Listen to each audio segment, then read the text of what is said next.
Olá, muito boa noite, queridos amigos telespectadores da Rede Século XXI. Estamos começando para todo o Brasil mais um programa Eclésia. Com grande alegria a gente se encontra nesse horário aqui para a gente discutir assuntos relacionados à nossa fé católica, a doutrina da fé da igreja, né? Detalhes relacionados à história da igreja, às Sagradas Escrituras. Conversamos em muitas ocasiões também sobre a vida dos santos, curiosidades, enfim. O programa Eclésia é um programa de catequese. Justamente sobre um desses temas que acabei de citar, será o programa de hoje. Vamos falar sobre um aspecto da Sagrada Escritura, especialmente sobre um profeta que já vou dizer quem é. Pois antes quero dar boa noite ao Padre Guido Montinelli, que está aqui ao nosso lado. Boa noite, Padre Guido. Boa noite, Diácono Érico. Boa noite, meu prezados amigos. Grande abraço. Como é bom chegar nas vossas casas com alegria, com entusiasmo e com, usaria a palavra do saudoso Papa João Paulo II, com renovado fervor. Toda vez que nós falamos de Deus, manifestando assim, né, o amor que devemos ter para com Ele e a alegria de sermos colaboradores diretos para o anúncio da palavra que modifica a nossa vida e que justifica o nosso modo de ser e de agir.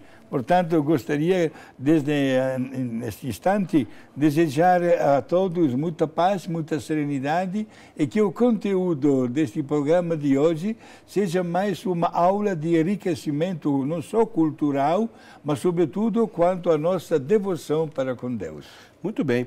Padre Guido, nós vamos falar no programa de hoje sobre um profeta do Antigo Testamento, né? Mais especificamente sobre os escritos desse profeta relacionados a tudo que nosso Senhor Jesus Cristo viveu, especialmente na sua paixão. Então vamos conversar sobre a pré-figuração da paixão de Cristo em Isaías, no profeta Isaías, né?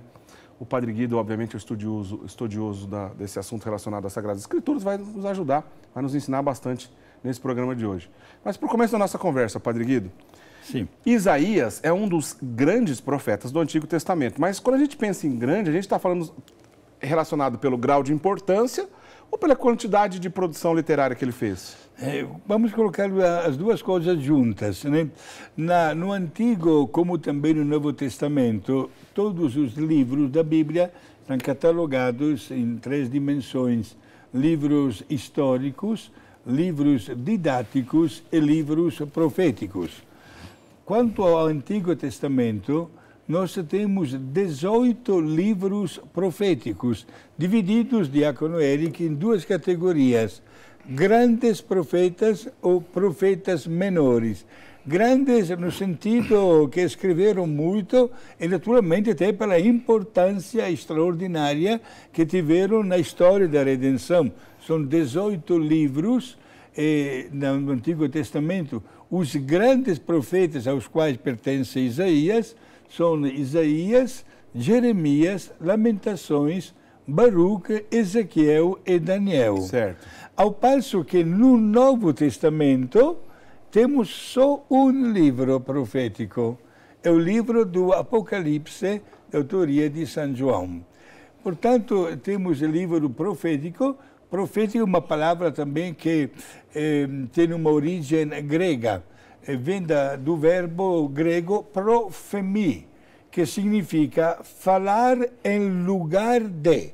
O profeta é aquela pessoa que fala em lugar de.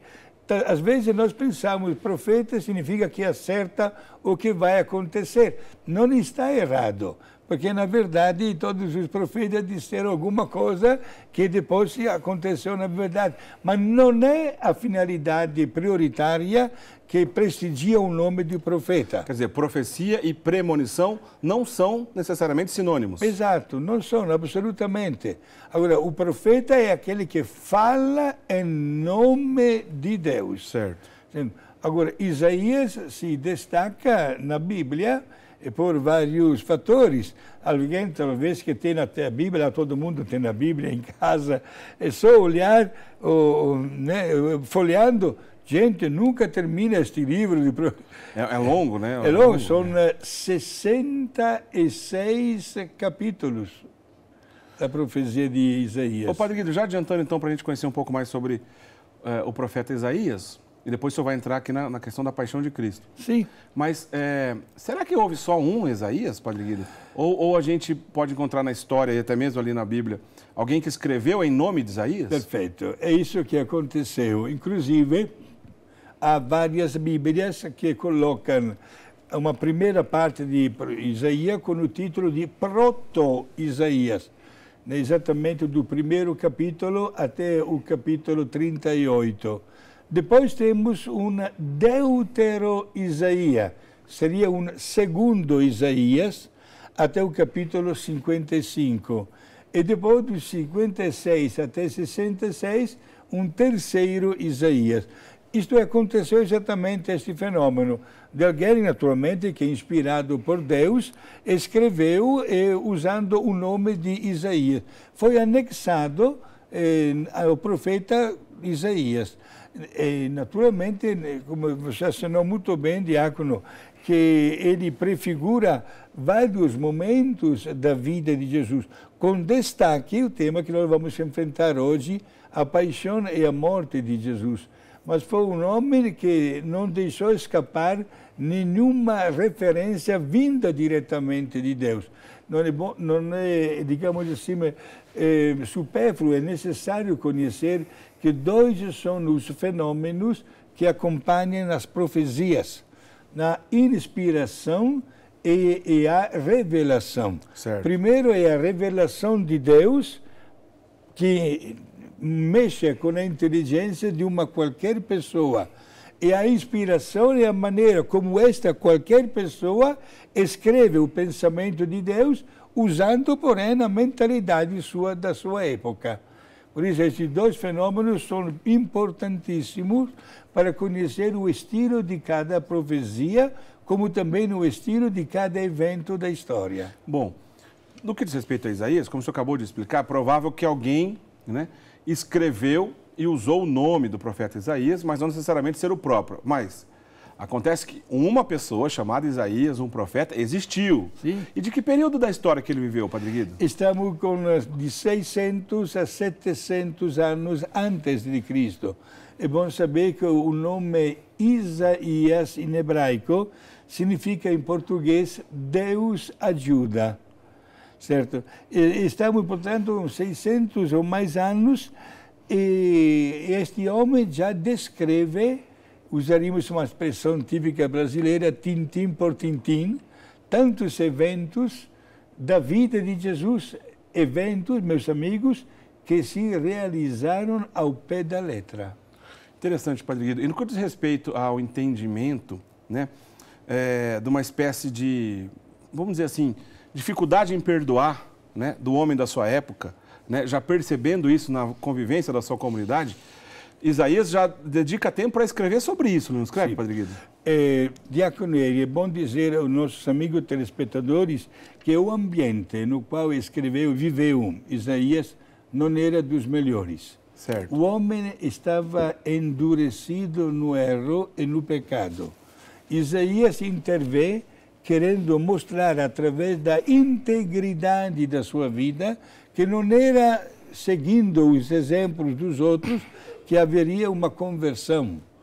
Por isso ele chega a usar até palavras muito pesadas, muito chocantes também, que talvez alguém deve ter ficado até sem jeito lendo estes escritos.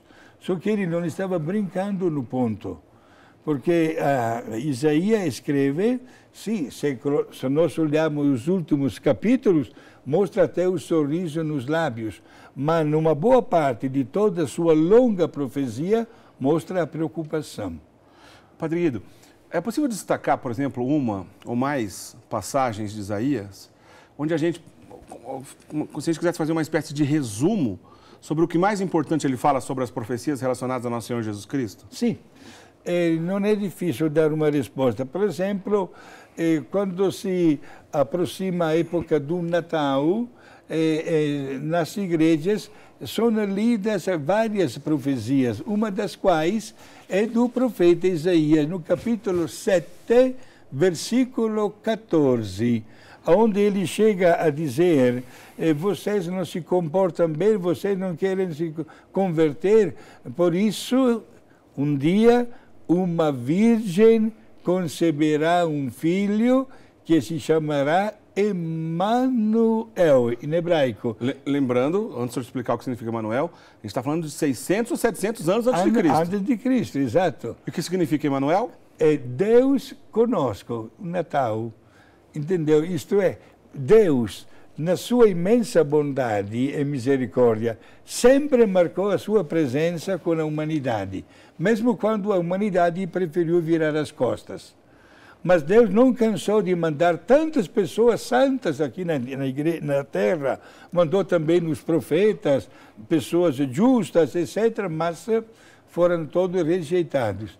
Mas Deus, na sua infinita misericórdia e amor, não cansou de amar a humanidade e mandou o seu Filho, que encarnou-se no seio de uma virgem, aceitou a natureza humana como nossa, menos o pecado, e deu a sua vida para resgatar a humanidade do erro e da condenação eterna. Então, Isaías 7,14... É a primeira grande manifestação profética a respeito da vinda do Salvador. Certo. Depois, se nós abrirmos sempre o livro de Isaías, na segunda parte do Deutero Isaías, no capítulo 42, no versículo de 1 até 4, eis que Deus pronuncia esta expressão que Isaías coloca por escrito, né? Certo.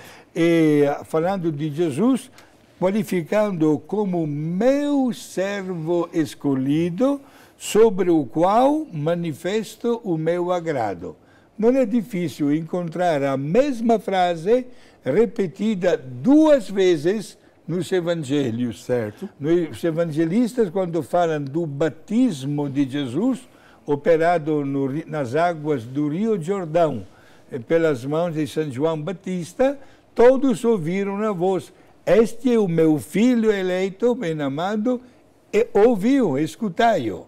E depois, poucas semanas antes da paixão e morte de Jesus, no alto do Monte Tabor, onde Jesus se transfigurou, a mesma frase, pronunciada, digamos assim, por Deus Pai, foi ouvida pelos apóstolos: este é o meu filho amado, escutai-o. Já encontramos esta frase no capítulo 42, versículo de 1 a 4 do profeta Isaías. E depois temos, Diácono Eric, um capítulo inteiro. Eu acredito que, já até imagino que o senhor vai fazer referência. Talvez seja o capítulo que vai mais no coração do tema que a gente está tratando hoje aqui, né, Padre Guido? E diante do qual ficamos até muito sensibilizados. Como pode uma pessoa que viveu 600, 700 anos antes de Jesus profetizar tudo o que aconteceu na paixão e na morte de Jesus? A tal ponto que é um capítulo, e algumas partes deste capítulo são lidas na liturgia, solene liturgia chamada da paixão e morte de Jesus. Não é uma missa, ação litúrgica, em todas as igrejas do mundo, no dia de maior luto na história da igreja, na Sexta-feira Santa. Quer dizer, o biblista aqui é o senhor, mas eu tenho a impressão que o senhor está falando sobre o capítulo 53 de Isaías, não é isso? Não, impressão, tem. Parabéns, o diácono que está bem ao par. É o capítulo 53. Todos têm a Bíblia em casa, minha gente. Não custaria nada dar uma olhadinha neste capítulo 53 do profeta Isaías, que pode notar, não, mas está falando de Jesus, é ótimo, está falando mesmo de Jesus, mas com um pormenor, 600 anos antes de Jesus. E a profecia dele se realizou plenamente. O senhor disse justamente agora que é cheio de pormenores, né, Padre Guido? Eu acho que isso é o que mais nos deixa impactado quando a gente vai estudar Isaías, especialmente ao ler o capítulo 53 do profeta Isaías, pois os detalhes ali são muito certinho com o que aconteceu na prática, né, Padre Guido? Sim. Né? Eis que ele sofrerá por nós, né? O castigo que estava sobre nós pesou sobre ele e assim por diante. Exato. O caso prático, por exemplo, olhamos a paixão e a morte de Jesus contada pelos 4 evangelistas 600 anos depois. Testemunha, Mateus e João foram testemunhos oculares. Lucas e Marcos escreveram conforme ouviram falar. Exato. Por exemplo, a um certo ponto, Pilatos manda flagelar a Jesus. E depois o apresenta, todo ensanguentado, ao povo. E Pilatos, que era governador, representante do imperador de Roma, não falava hebraico, falava a língua latina, apresentando Jesus ao povo, pensando que o povo, diante de Jesus todo ensanguentado, pudesse desistir de pedir que fosse condenado à morte. Pilato pronuncia 2 palavras, ecce homo, eis aqui o homem. Isto é, até aquela, não digo beleza física, ou da personalidade de Jesus, filho de Deus, perdeu até esta característica, digamos assim, virando como um simples homem. E Pilatos, ele também se transforma neste momento como um profeta, digamos assim, nas mãos de Deus, identificando-se com Isaías, neste capítulo 53, quando apresenta Isaías, Jesus flagelado, completamente desfigurado, até o ponto que perde até a sua dignidade de homem. Olha lá, ecce homo, até isso. Este tipo de sofrimento de Jesus, diácono, pertence a uma categoria chamada de sofrimento íntimo. O fato de ter, não digo perdido, mas de ter sido degradado até na sua dignidade de filho de Deus, custou muito mais ainda a Jesus do que o mesmo pecado. Certo. Por isso, olha, não é o momento, mas o santo fundador da minha congregação religiosa, Santo Aníbal Maria de França, deixou escrito nas nossas constituições que pelo menos 3 vezes por semana a meditação diária nossa deve ter como objetivo a paixão de Jesus. Porque é uma riqueza inesgotável, né? Inesgotável, não cansa.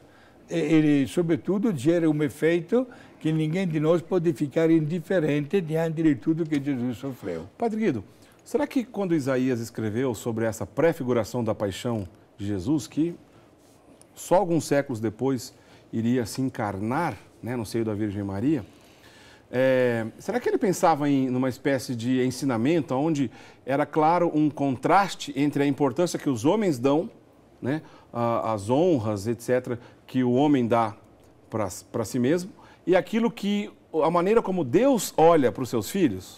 Perfeito. E vale a pena aprofundar este aspecto que é fundamental, né?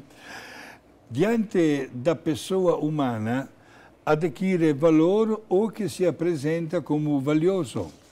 Portanto, um bom prato na mesa, na hora das refeições, um carro, uma moto, uma roupa, um animal, um time de futebol, uma categoria de atores e atrizes daquela novela, etc. Ok. E o tema de paixão, de sofrimento, nos assusta. É suficiente um calo no pé que não aguentamos mais. Uma dor de dente, corremos logo na primeira farmácia, porque queremos o nosso equilíbrio. Isto é, a palavra sofrimento, dor, não entra no nosso dicionário. Certo. Ao passo que o profeta Isaías mostra exatamente o contrário, como o sofrimento, a renúncia de nós mesmos, como exemplo dado diretamente por Jesus, é aí que nós adquirimos não somente uma purificação, mas entramos no mesmo projeto de Deus que valoriza também os ventos contrários da nossa vida. É porque até uma doença, até uma determinada renúncia, até, digamos assim, algo que me coloca de lado para favorecer uma outra pessoa, tem grande merecimento diante de Deus. É aí que nós entendemos, por exemplo, no estilo de uma família. numa esposa que renuncia a preparar uma comida que ela gosta para agradar a um marido que gosta de uma outra comida. Ninguém percebe nada, mas tudo que se faz com amor tem a sua recompensa. E assim também os valores do sofrimento humano. Se dependesse de nós, diácono Eric, não deveria existir nenhuma farmácia na esquina. Me desculpe, nossos amigos telespectadores que ganham o seu pão na farmácia, né? Mas se dependesse de nós, nem os hospitais, nem nenhuma internação, não se fala disso. Aliás, até um assunto um pouco desagradável. Mas o sofrimento entra exatamente porque a nossa natureza humana é limitada, seja diante do tempo, da evolução das coisas e dos problemas que enfrentamos na nossa vida, etc. E Jesus hoje mostra, através do profeta Isaías, que vence os sofrimentos, a dor e a humilhação na hora que abre os braços na cruz e morre pelos nossos pecados. Já é possível notar nesses escritos de Isaías uma relação desses mesmos sofrimentos que Jesus viria a sofrer, né? Lembrando que a gente está falando de pelo menos 6 séculos antes de Cristo, né? Alguma relação desse sofrimento que é compartilhado com os filhos de Deus, com o povo batizado, né? Em outras palavras, nós, os batizados, participamos de alguma forma desse sofrimento de Jesus na cruz? Sim. E somos obrigados a participar, porque até o mesmo nome de cristãos que adquirimos na hora do batismo nos leva a um seguimento da pessoa de Jesus. Jesus não permanece somente como um símbolo, mas deve ser conquistada a personalidade de Cristo através do nosso modo de ser e de agir. É porque, a partir do batismo, inicia um processo de formação cristã que nunca pode parar. Não porque o Papa é o Papa, ou o Padre Guido já é padre há 46 anos, nunca nós precisamos de uma formação. De jeito nenhum. A formação cristã é permanente.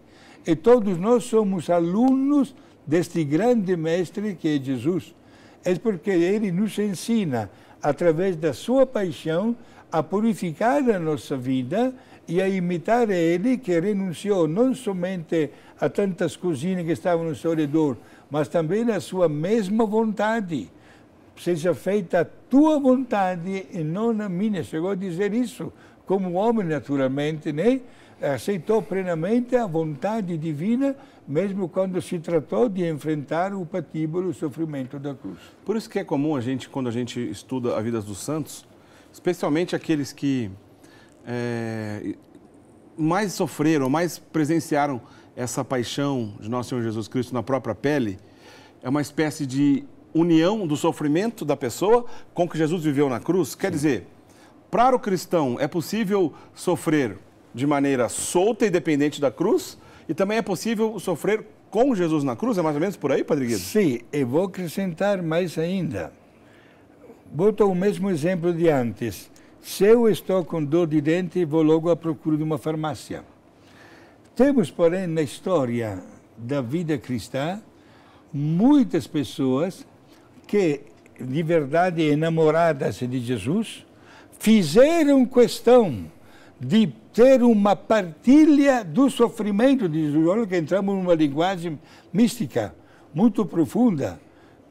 Santa Rita de Cássia, por exemplo, que não para de contemplar Jesus numa pintura na parede da sua cela, de Jesus coroado de espinhos e que carrega a cruz. Ela chega a fazer uma oração para ter uma partilha do sofrimento de Jesus. E de repente, o que acontece, diácono Eric? Um espinho da coroa de espinhos de Jesus se afasta da parede e vai em cima do olho esquerdo de Santa Rita de Cássia, criando uma ferida que não cicatriza até a hora da morte e também criando um efeito paralelo, desculpe meu gesto, de um fedor, um mau cheiro que ninguém aguentava mais dentro do convento, do mosteiro, até o ponto que a Madre Superiora teve que chamar um pedreiro e mandaram construir dentro do jardim uma casinha para que, como se fosse a cela dentro do mosteiro de Santa Rita de Cássia. Que ninguém aguentava conviver com aquilo. Ninguém. É chamada, falamos entre nós, Diácono Eric, a santa das coisas impossíveis, porque a vida dela dentro do mosteiro não era de estrita clausura. Tem mosteiro de estrita clausura, né? Estou pensando às irmãs concepcionistas franciscanas de Piratininga que estão vendo nosso programa também. Grande abraço, irmãs, né? E naqueles anos que Santa Rita de Cássia estava dentro do mosteiro, aconteceu um jubileu extraordinário em Roma. A cidade de Cássia é uns 140 quilômetros de Roma. E numerosas caravanas, estamos no ano 1400, iam para Roma para visitar a igreja, encontrar-se com o Papa, fazer determinadas orações em algumas basílicas e ganhar a indulgência plenária especial do jubileu. Ela queria ir, Santa Rita pediu para a sua Madre Superiora, mas a Madre Superiora logo respondeu para ela: não temos nenhuma regra que proíba, mas olha, nessas condições, com esta ferida que ninguém aguenta, com este mau cheiro, que olha, fica aqui que é melhor. E a santa, diante desta resposta da madre, foi pedir a Jesus que só pelo tempo de ir até Roma e voltar, tirasse esta ferida. No dia seguinte não tinha mais ferida. Olha só. Foi a viagem de ida e volta a pé, naquela época, ano 1400, durou quase 2 meses. Ela foi, se encontrou até com o Papa, visitou as igrejas, as basílicas, recebeu a indulgência plenária. No mesmo dia que voltou para o mosteiro, apareceu novamente a ferida, o mau cheiro e tudo. E a ferida cicatrizou somente na hora da morte. Interessante que na iconografia, nas estátuas de Santa Rita, se coloca esta ferida bem no meio da fronte, não? Foi em cima do olho esquerdo. Olha só. Em cima do olho esquerdo.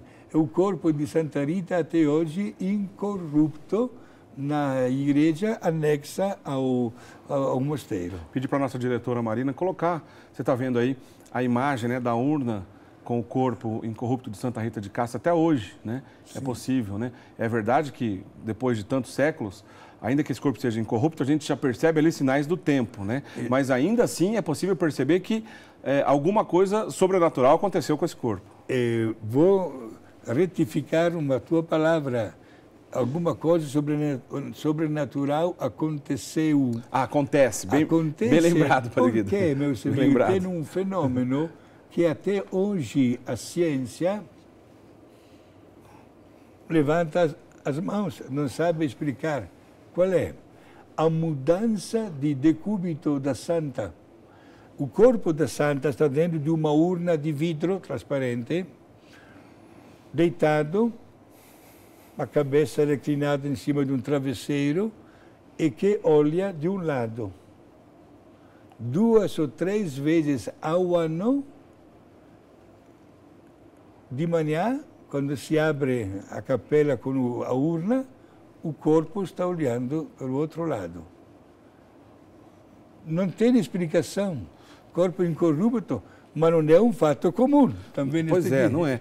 Bom, vale lembrar que esse fenômeno de corpos incorruptos dos santos só existe na história da humanidade em ambiente católico, né? Fora de ambiente católico não existe esses milagres, né? Essas graças especiais dos corpos dessas pessoas. A gente começou a falar da paixão de Cristo e sofrimento, dessas pessoas que uniram o seu sofrimento à paixão de Cristo. Sim. No caso de Santa Rita, de maneira visível, com uma ferida, né, sobrenatural que ela tinha na sua fronte, e justamente pelo fato de ter aprofundado nessas belezas dos sofrimentos de Cristo e unir o próprio sofrimento ao de Cristo, a gente percebe esses fenômenos naturais. A gente vai para o intervalo, mas para encerrar, Padre Guido, durante a vida, sim, exalavam um cheiro ruim, essa ferida, esse machucado de Santa Rita.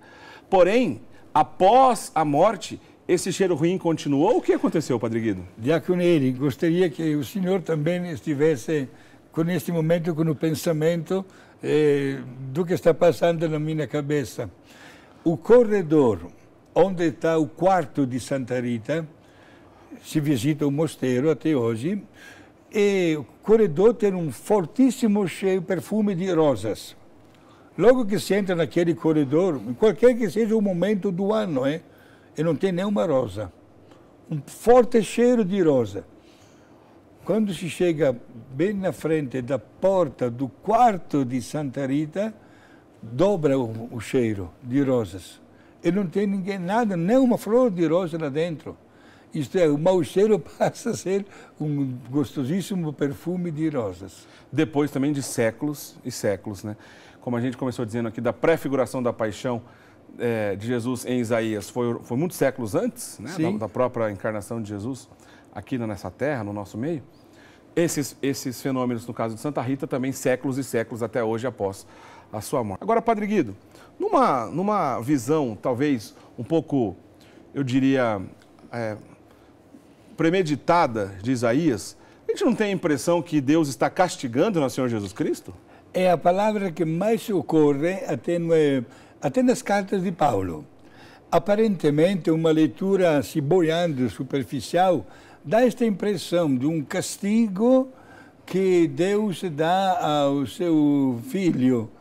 Mas não se trata de um castigo devido a um pecado que o filho fez, mas um castigo que a humanidade inteira continua até hoje cometendo, certo? E que somente é perdoado pela iniciativa de Deus, pelo perdão de Deus, pela misericórdia divina. Jesus veio ao mundo, é filho de Deus. É bom que os nossos amigos saibam que toda a paixão de Jesus deve ser interpretada como paixão humana, porque como Deus, Jesus não podia nem sofrer e menos ainda morrer. Mas como homem, sim, ele mesmo não tendo pecado, se tornou pecado, digamos assim. Experimentou sobre de si o peso do pecado. E para mostrar quanto é horrível virar as costas para Deus. E como o pecado tem tudo para ser vencido, graças à nossa boa vontade de sermos hoje melhores e diferentes de ontem. E olha, gente, quando nós pensamos nisso, como consequência imediata, ficamos sem comentário, porque na iniciativa de Jesus, para poder vencer para sempre o pecado, brotaram do seu coração também os sacramentos, quais o sacramento da confissão. Gente, nós não pagamos nada para receber o perdão de Deus. É suficiente mostrar o arrependimento e o propósito firme de não voltar ao pecado, que Deus coloca uma pedra por cima e novamente restabelece o equilíbrio conosco.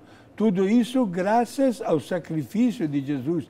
Alguém poderia perguntar, Padre, sabemos como Jesus enfrentou a sua vida e também enfrentou o seu martírio, mas era necessário um martírio tão violento? Não.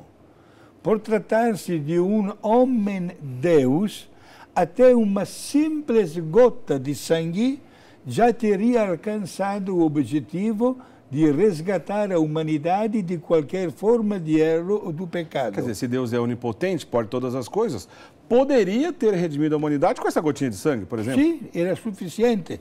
Só que Jesus quis levar até últimas consequências, né, a doação para os outros. É aí que encontramos a força dos mártires. E somente Deus sabe o número deles, até os que estão vivendo nos nossos dias, que oferecem a sua vida. Experimentou a pior, a mais horrível das mortes, violentíssima na cruz, né, para que cada um de nós encontrasse neste símbolo da cruz a capacidade de entender que o sacrifício de Jesus não foi em vão, mas atinge plenamente até a nossa vida íntima, mesmo quando nós estamos lá no fundo do poço. Não encontramos nenhuma saída do bico onde fomos parar. Ele que intervém com a sua misericórdia. Por isso, meus amigos, quando sopram ventos contrários, quando parece que tudo está desmoronando na nossa vida, quando às vezes sentimos dentro de nós que está faltando alguma coisa, não tenhamos medo de olhar para uma cruz. Às vezes uma correntinha, às vezes um crucifixo, um terço que nós carregamos conosco. Vamos parar alguns minutos diante da cruz, sempre presente em todas as casas católicas, porque é exatamente o símbolo não da morte, mas da vitória sobre a mesma morte. Se a gente olhar com atenção o capítulo 53 de Isaías, né, ele diz literalmente, né, que o castigo que estava sobre nós pesou sobre ele. Né? E principalmente no versículo 6, né, Deus fez cair sobre ele o crime de todos nós, que o Padre Guido acabou de explicar. E se a gente voltar um pouquinho no versículo 4, né, vamos lembrar que Isaías já profetizava, né? Eram as nossas doenças que ele carregava, eram as nossas dores que ele levava em suas costas. E nós achávamos que ele era um homem castigado, um homem ferido por Deus e humilhado. Houve, Padre Guido, quem olhou para Jesus na cruz, fisicamente, naquele momento, e não reconheceu ele como sendo o Filho de Deus, olhando, tá vendo, olha, é mais um pobre coitado, um criminoso, está aí humilhado. Exato. A história da paixão e morte de Jesus contada pelos quatro, Mateus, Marcos, Lucas e João, comprova nisso que o diácono está dizendo. Aliás, teve até alguém que chegou a dizer na frente de todos, se tu és mesmo Filho de Deus, desce da cruz e nós vamos acreditar. Como se todos os milagres que Jesus havia operado para o bem de tantas pessoas não tivessem tido nenhum valor. Até isso aconteceu. E Jesus foi desprezado e humilhado até o último instante da sua vida. E você se imagina até como se fosse uma imagem fotográfica, Jesus no meio de dois criminosos, como se fosse criminoso também, ele morrendo sem ter feito nada de mal. Só que o ódio da pessoa de Jesus, porque Jesus sabe botar muito bem o dedo na ferida de cada um de nós através da voz da consciência. Esta postura de Jesus continua ferindo a nossa vida. Quando se aproxima, por exemplo, o diácono Eric, o tempo da Páscoa, como é bom ver tantas pessoas que procuram reconciliar-se com Deus através do sacramento da confissão, porque o peso da consciência morde o orgulho de uma pessoa, e nós teremos paz verdadeira somente quando estivermos bem com Deus. Padre Guido, de certa forma, a figura de Cristo Bom Pastor tem a ver com esses textos da pré-figuração da paixão em Isaías, não tem? Sim, inclusive, diácono Eric, é a imagem mais bela até na pregação do mesmo Jesus. Com este título, como o senhor está falando, de bom pastor, não de pastor, porque o mesmo Jesus explica a categoria de pastor e a categoria de bom pastor. Quando ele fala que o pastor cumpre a sua tarefa, mas é uma pessoa assalariada, trabalha, se fosse em termos modernos, olhando pelo relógio, né, termina o seu dia, não quer nem saber, carimba a sua saída, trabalhou tantas horas, tem direito a um determinado salário, etc. Ao passo que o bom pastor conta uma por uma as suas ovelhas. E quando nota que falta uma ovelha, não dá um pontapé para ninguém. Deixa de lado até o merecido descanso noturno, tranca as 99, são palavras de Jesus, não minhas, dentro do redil, e vai à procura da ovelhinha que se perdeu noite adentro. E quando encontra, não solta um palavrão porque perdeu 1 ou 2 horas de sono, mas a carrega no seu colo, né, e depois a coloca junto com as demais. E tamanha é a alegria de um pastor que reencontra a ovelha perdida, que é capaz de fazer até um gesto que pode parecer uma falta de respeito. Ele é capaz de acordar noite adentro os seus colegas pastores para transmitir a alegria de ter encontrado a ovelha perdida.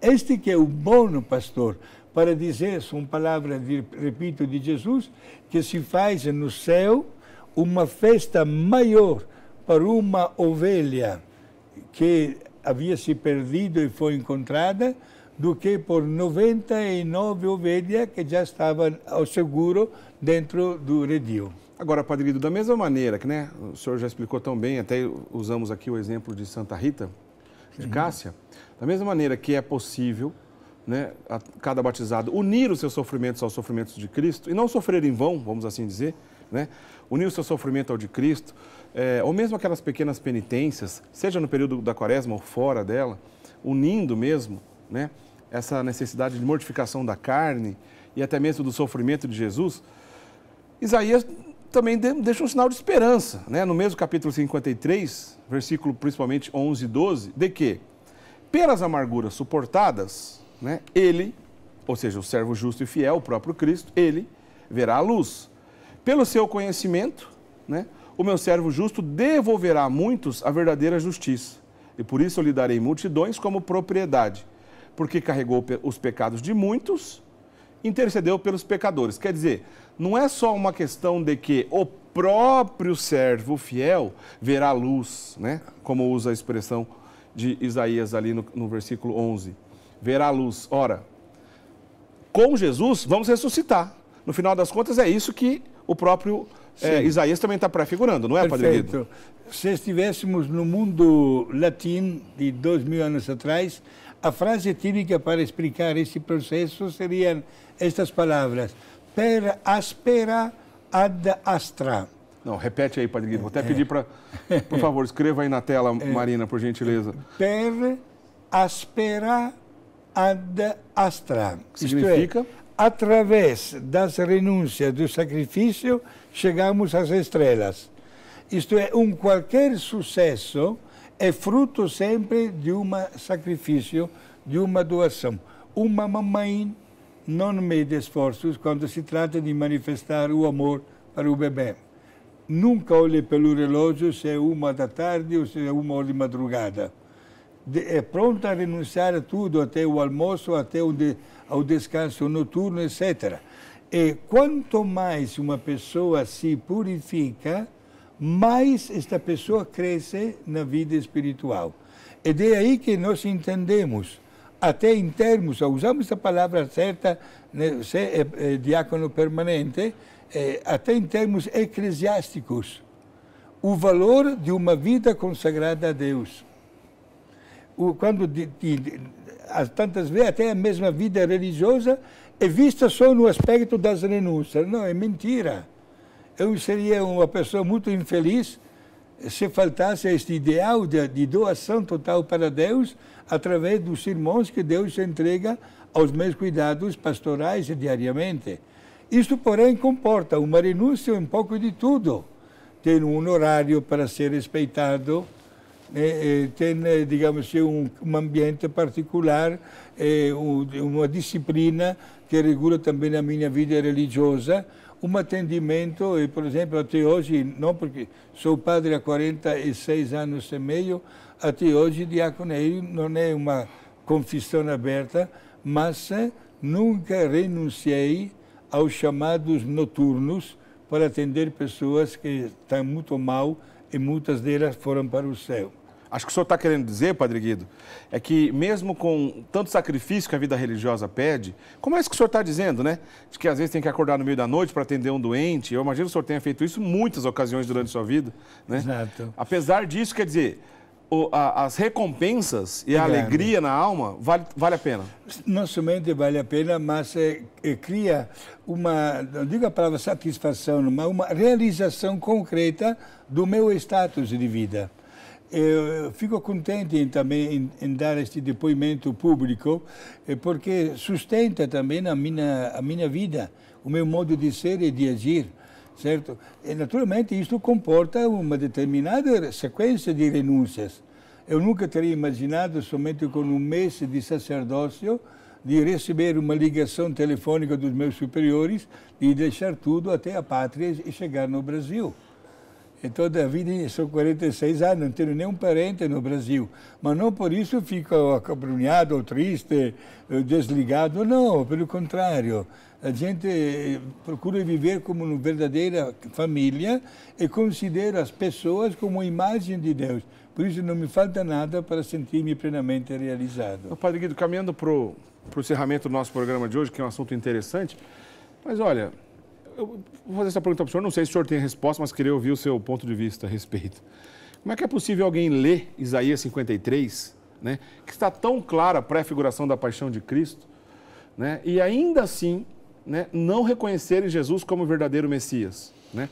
Porque todo mundo sabe, né, que na ocasião, né, do nascimento do nosso Senhor Jesus Cristo, uma comunidade não aceitou que ele era o Messias porque esperava que o Messias viria de uma outra maneira, como aquele que viria tomar o poder, que viria governar com cetro de ferro, queria interferir no tempo e no governo temporal daquela comunidade. Jesus vem pequeno, pobre, nascendo numa manjedoura, nasce, né, numa casa ali mas você não é o filho do carpinteiro, como é que você pode ser o Messias? Né? Enfim, de certa forma, de uma maneira que nem todo mundo estava preparado para entender, apesar de todos os sinais, apesar de todas as profecias relacionadas à figura do Messias, cada uma delas foi cumprida ao pé da letra. E essa aqui é uma delas. Como é que é possível, Padre Guido, a pessoa olhar para isso e não reconhecer ainda nosso Senhor Jesus Cristo como o verdadeiro Filho de Deus, o verdadeiro Messias? E olha que esta pergunta, Diácono Érico, vale também nos dias de hoje, hein? Não somente no momento histórico, quando aquele cara gritou, se tu és filho de Deus, desce da cruz, que não somente naquele momento específico. Até hoje existe o grave risco de uma manipulação até do mesmo sacrifício de Jesus. Infelizmente, esta página é claro que não deixa ninguém indiferente. Inclusive, a liturgia da Igreja Católica transcreve esta página na Sexta-feira Santa. Em todas as igrejas do mundo, é o profeta Isaías que predomina a liturgia da palavra. Depois tem toda a história da paixão e morte de Jesus contada pelo apóstolo que Jesus amava, né? São João Evangelista. Mas, de antemão, estamos diante deste profeta Isaías, que escreveu tudo isso 600 anos antes que tudo acontecesse. Meus amigos, hoje devemos todos nós parar diante desta página do profeta Isaías, porque tudo o que aconteceu não foi para Jesus tornar-se, como se diz em termos modernos, manchete, destaque, não. Alguma coisa aconteceu que causou tudo o que aconteceu. Isto é, são os nossos pecados que continuam ferindo e matando a Deus.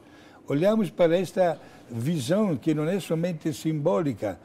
Qualquer pecado grave me afasta diretamente dos direitos que como cristão eu tenho. Sou um padre, cometo um pecado grave, amanhã eu não posso celebrar a minha missa. Se eu sou um fiel qualquer, tenho um pecado grave, amanhã não posso receber a comunhão. É necessária a minha reconciliação com Deus. E graças ao sacrifício de Jesus, a reconciliação com Deus alcança o fruto desejado. Deus coloca uma pedra por cima da minha fraqueza e novamente passa a transmitir o seu sorriso, a sua confiança e acredita na capacidade que eu tenho de ser hoje melhor e diferente de ontem. Padre Guido, ainda dá tempo talvez por mais uma questão.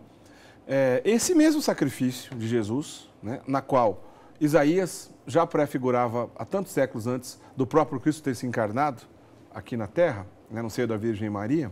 Aliás, ele mesmo disse, né, eis que uma virgem dará luz e conceberá. Enfim, ele já disse ao pé da letra, mas esse mesmo sacrifício de Jesus é renovado em cada missa, em cada Santa Missa, né? Em qualquer parte do mundo. Hoje, por exemplo, nesse exato momento, provavelmente algum sacerdote em alguma parte do mundo está renovando esse sacrifício. A missa se faz presente, se torna presente o mesmo e único sacrifício de Jesus na cruz. Não é um outro, é o mesmo, único e eterno sacrifício de Jesus, né? Eis que o sangue da nova e eterna aliança, desse sangue que é derramado por nós, né, e por muitos para a remissão dos nossos pecados. Enfim, cada Santa Missa é uma renovação desse mistério.